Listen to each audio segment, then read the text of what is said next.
Hi guys, this is me again, Jen, a working student na buntis na ngayon na naka-maternity leave na din. So, good morning everyone. Another day, another mini vlog, and another daily routine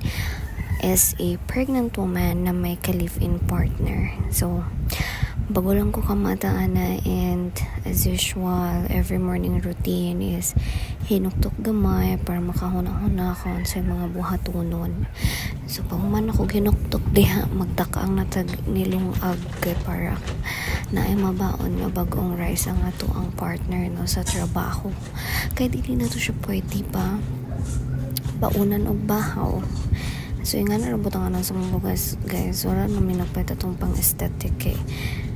Wala lang, di lang may gusto. But anyway, ako nang kilisan diha ang bugas, but before na ko na siya kilisan sa mga limpyos ako dali sa labaw kay dagan kayo mga which is I don't like kay amot ba hugawan ko pero kaya back to kilis na sada o kita mo nang balunan diha wala na sad naghihawak sa kong partner pero okay ra kusog mong kang ulan kagabi so pag uli niya diretso na siya nag-ilis nag-disinfect kay lagi na ay bago na sad karon nga virus which is si mpox, and as early as possible kakuan nami bantay nami, and especially buros ko no, so mga tao dari tanan sa balay naka face mask, naka alcohol, if manglakaw is face mask good, tapos nang kabalo og alcohol tanan, and then kada uli nila gikan silang lakaw is mag-disinfect gid sila kay since usara man may gipoy-an, so dapat gamitan ako sa dili na kay ko gagawas ang akong mga exercises kanina yung buhatonon sa buntag, and then pag wala na mahuman ako tanan og asikaso sa akong partner limpyo sa kwarto sa balay is matulog ko, and then after na akong matulog 3 to 4 hours mangita na sa kalingawan ako any buhatonon diri sa balay nga dili rasad kayo bugat sa ko na dili na maapektuhan ang akong baby is ako gyud siyang gabuhaton para at least na ko exercise since dili kay ko or dili na kay ko mo gawas o nakagawas sa balay nga ako lang asa duty man po akong partner, so wala ko'y kauban mag-walking kada hapon. But anyway, since napamaysod na mo nabilin kagabi which is sabaw, request na siya sa papa sa kong partner gabi nga magsabaw daw may kay gaulan-ulan man, so ako lang siyang gikuha sa ref,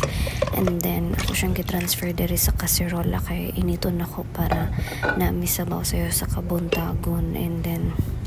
ako na siyang itak ang diya pahinayan na akong kalayo kay init na igo naman ako na siya initon dili naman ako na siya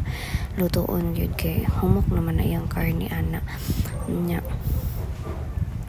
pag human-an na is mag-inom sa daing ko og tubig na siya sa butong guys kay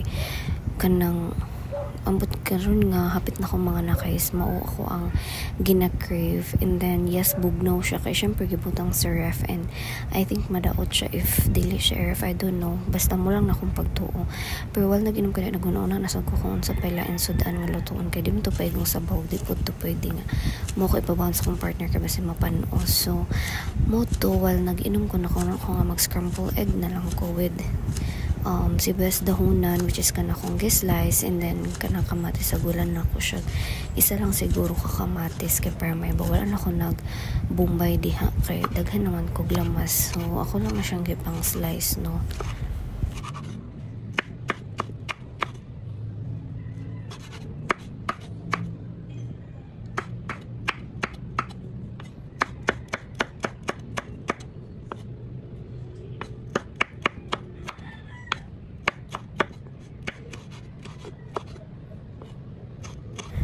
So after nakapag-slice nagkuha lang kog tulo ka itlog ana kay mo man ako isa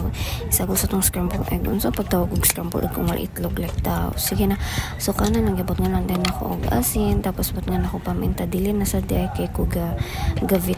gavitchen basta vitsin or kanang magic syrup as much as possible